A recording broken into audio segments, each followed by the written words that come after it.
নমস্কার বন্ধুরা, আশা করি সবাই ভালো আছেন।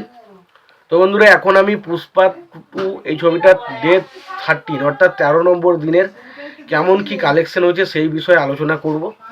এবং তার আগে প্রত্যেকটা বন্ধুকে অনুরোধ করে রাখবো, আপনারা চ্যানেলটায় নতুন হয়ে থাকলে অবশ্যই আপনারা চ্যানেলটা সাবস্ক্রাইব করে নেবেন, আর যদি ভিডিওটি ভালো লেগে থাকে লাইক কমেন্ট শেয়ার করতে ভুলবেন না। তো পুষ্পা 2 এই ছবিটা ডে 1-এ কালেকশন করেছিল 177,90,00,000 টাকা।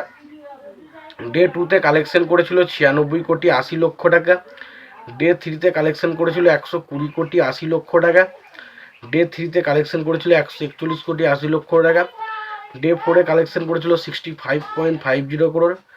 ডে 7-এ কালেকশন করেছিল 52.0 crore। ডে 8-এ কালেকশন করেছিল 42 crore। ডে 9-এ কালেকশন করেছিল 37.9 crore। ডে 9-এ কালেকশন করেছিল 36.25 crore। ডে 10 কালেকশন করেছে 62.25 crore। ডে 11-এ কালেকশন করেছে 75, ডে 11 করেছে 62.25 crore।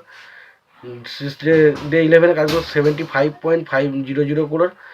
ডে 12-এ কালেকশন 27.75 crore এবং ডে 13-এ কালেকশন করেছে 23.35 crore। এবার যদি টোটাল কালেকশন আমি অ্যাড করি, তো টোটাল কালেকশন হচ্ছে মোটামুটি 970 কোটি টাকা মতো। তো 970 কোটি টাকার মতো ছবিটা কিন্তু ইন্ডিয়া থেকে নেট কালেকশন করতে পেরেছে এখনো পর্যন্ত ওভারঅল। এবার যদি এটার গ্রস কালেকশন করি, মিনিমাম 1180 থেকে 1200 কোটি টাকার মধ্যে কালেকশনটা দাঁড়ায়। 1180 থেকে 1200 কোটির মধ্যে কালেকশনটা হয়েছে। এবার যদি আমি ওভারসিজ কালেকশন, ওভারসিজ মিনিমাম 300 কোটি ধরো। এবার মোটামুটি ছবিটা 1480 থেকে 1500 কোটি টাকার মধ্যে কিন্তু কালেকশন ওভারঅল করেছে বলে আমার মনে হচ্ছে।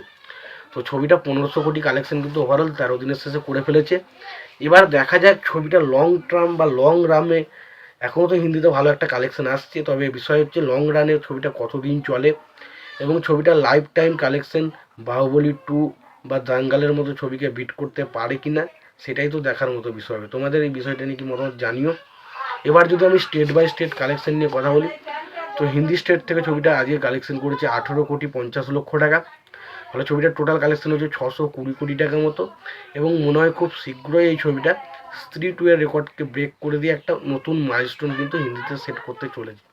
এটা নিয়ে কোনো রকম কোনো ডাউট নেই এবং কোনো রকম কোনো সন্দেহ থাকার কথাও নয়। কারণ দেখুন, স্ত্রী 2 যখন ফার্স্ট টাইম 600 কোটি করেছিল, অনেকে ভেবেছিল বিশাল কিছু, কিন্তু এই ছবিটা 13 দিনে 600 কোটি প্লাস কালেকশন করে ফেলেছে। তো এটা থেকে বোঝা যাচ্ছে আরামসে কিন্তু স্ত্রী 2 এর কালেকশনটাকে, রেকর্ডটাকে ব্রেক করে দেবে, এটা নিয়ে কোনো সন্দেহ নেই। আজকে 18 কোটি এসছে, কালকে 10 কোটিও তো আসবে, পরের দিন 5 কোটি আসবে, দেন 4 কোটি আসবে। এরকম করে এলেও মিনিমাম 50-60 কোটি টাকা আরামসে চলে আসবে। 50-60 কোটি টাকা হলে তো আরামসে স্ত্রী 2 উঠে যাচ্ছে। তো বুঝতে পারছেন, তেলেগু স্টেটের যদি কালেকশন হলে, তেলেগু স্টেট থেকে কালেকশন হচ্ছে 3,50,00,000 টাকা। ফলে ছবিটার কালেকশন হচ্ছে 290 কোটি টাকার মতো। তামিল থেকে যদি কথা বলি, তামিল থেকে কালেকশন হচ্ছে 1,05,00,000 টাকা। ফলে ছবিটার কালেকশন হচ্ছে 50 কোটি টাকার মতো। কন্নড় থেকে এসছে 15 লাখ টাকার মতো। ফলে ছবিটার টোটাল কালেকশন হচ্ছে 6,87,00,000 টাকা। মালায়ালাম থেকে এসছে 15 লাখ। ফলে ছবিটার কালেকশন হচ্ছে 13,78,00,000 টাকা। তো এই ছিল মোটামুটি ছবিগুলোর বক্স অফিস কালেকশন রিপোর্ট। তো এই বিষয়টা নিয়ে তোমাদের কি মতামত তোমরা জানিও। তোমাদের যদি ভিডিওটি ভালো লেগে থাকে লাইক কমেন্ট শেয়ার করে দিও। চ্যানেলটা নতুন হয়ে থাকলে অবশ্যই চ্যানেলটা সাবস্ক্রাইব করে নিয়ে পাশে বেল আইকনটা অবশ্যই প্রেস করে দিও। ভালো